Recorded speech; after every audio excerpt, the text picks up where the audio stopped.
నమస్తే గురుగారు. నమస్తే అమ్మ. మన సనాతన ధర్మంలో గురుగారు గడపని లక్ష్మితో పోలుస్తాం. గడప లక్ష్మి అంటూ ఉంటాం. గడపని పూజ చేసే విధానం కూడా ఒకటి ఉంటుంది. ఏ రోజు పూజ చేయాలి, ఏ రోజు పూజ చేయకూడదు, ఎలా పూజ చేయాలి అన్నది కూడా. అండ్ గడప కూడా మనకి ఎన్నో మంచి చెడు సందేశాలను ఇస్తూ ఉంటుంది మనం కరెక్ట్గా అబ్జర్వ్ చేస్తే కనుక. మాలో చాలా మందికి ఒక్కసారి ఆ విషయాలను గుర్తు చేయరా? గడప అనేటువంటి విషయానికి వస్తే గృహప్రవేశము అనే విషయాన్ని మనం మాట్లాడుకోవాలి. గురువు గృహప్రవేశ సమయంలో మంచి ముహూర్తం చూసుకుని మనము ఆ గడప దగ్గర కూష్మాండము, నారికేళము, కొబ్బరికాయ, నారికేళం అంటే కూష్మాండం అంటే గుమ్మడికాయ, నిమ్మకాయని మనం కట్ చేసిన తర్వాత లోపలికి మనం ప్రవేశిస్తాము. అసలు ఈ గడప దగ్గర ఎవరుంటారంటే ద్వారలక్ష్మి ఆవిడ పేరు. చాలా ప్రధానమైనటువంటి దేవాలయాల్లో కూడా ద్వారదేవతలు ఉంటారమ్మ. ద్వారదేవతల్లో ఇప్పటికీ కూడా పూరీలో జగన్నాథుడిని రక్షించేటువంటి ద్వారదేవత కాళీ స్వరూపము అయినటువంటి దేవత ఉంటుంది.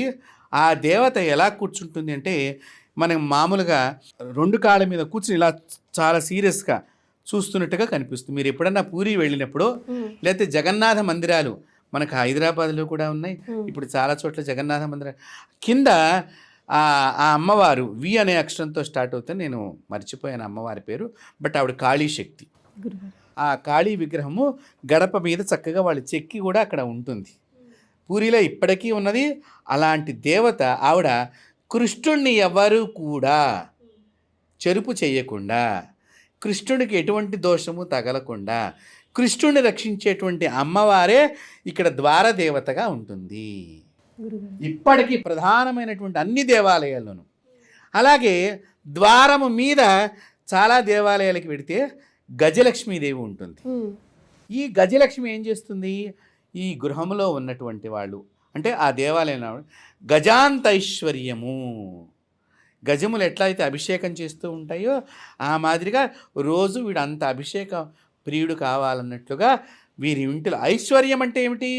మనం ఎంతసేపు డబ్బుగా భావన చేస్తాము. అది ఆరోగ్యము, శుభాలు జరిగేటువంటి గృహము కావచ్చు, చక్కగా నిత్యము కళ్యాణం జరిగేటువంటి గృహం కావచ్చు, చక్కగా నిత్యము కూడా దాన ధర్మాలు చేసేటువంటి గృహం కావచ్చు, చక్కగా ఐశ్వర్యప్రదాయమైనటువంటి గృహం కావచ్చు, ఆనందప్రదాయమైనటువంటి గృహం కావచ్చు. ఇలాంటివన్నిటినీ కూడా ఏనుగు మీద నిలబడి మనం రూపాయి కాయను పైకి ఎగరిస్తే ఎంత దూరం అయితే పెడుతుందో అంతకాలము కూడా నీ ఇల్లు ఆ మాదిరిగా ఉండాలని చెప్పేదే ఈ గడప పైన ఉండేటువంటి గజలక్ష్మీదేవి యొక్క.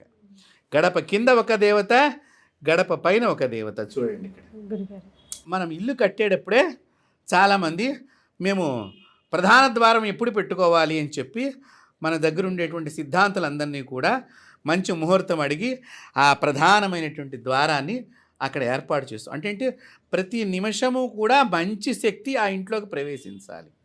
ఈ ద్వారం మీరు అడిగినట్లుగా గడప లక్ష్మి అని అన్నారు, ఆవిడనే ద్వారశ్రీ అని అంటారు. ఈ గృహప్రవేశం అప్పుడు ఈ ద్వారానికి ముందరగా పూజ చెయ్యాలి. షోడశ ఉపచారాలన్నీ చెయ్యాలమ్మా. దానికి ముందరగా వినాయకుడి పూజ చెయ్యాలి. వినాయకుడి పూజ కూడా ఆ గడప మీదనే పసుపు ముద్ద పెట్టి స్వామివారికి పూజించిన తర్వాత మళ్ళీ ఆ దాని మీదనే తమలపాకు వేసి ద్వారదేవతలాగా భావన చేసి ఆ తమలపాకు మీదనే అమ్మవారికి మనం పూజ చేస్తూ ఉండాలి. ద్వారశ్రీ అయిన మహా ఆవాహయామి స్థాపయామి పూజయామి అనేటువంటి లక్ష్మీనామావళి ఉంటుంది.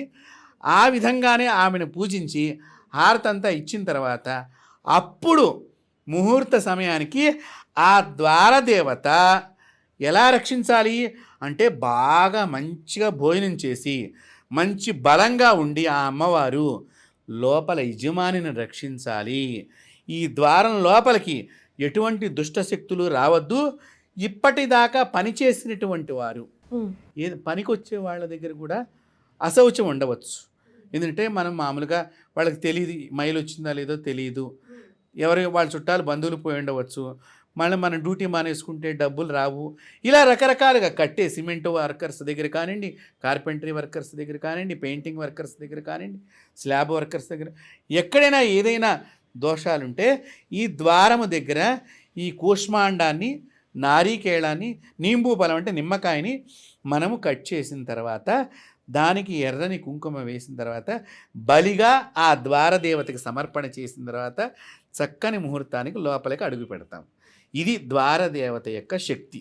ఇలా చేస్తూ ప్రతిరోజు ద్వారదేవతకి బొట్టు గనక పెట్టినట్లయితే మీ ఇంటి లోపలికి చేతబడి బాణామతి ఇట్లాంటి ఎవరైనా మీ మీద ప్రయోగం చేసినా లోపలికి ఆ దుష్టశక్తి రాకుండా ఈ ద్వారదేవత అడ్డుకుంటూ ఉంటుంది. అప్పుడంటే ఇప్పుడు మనం మాట్లాడుకున్నదంతా చూస్తే మనం ద్వారం బయట గడప బయట ఉండే పూజ చేస్తున్నాం.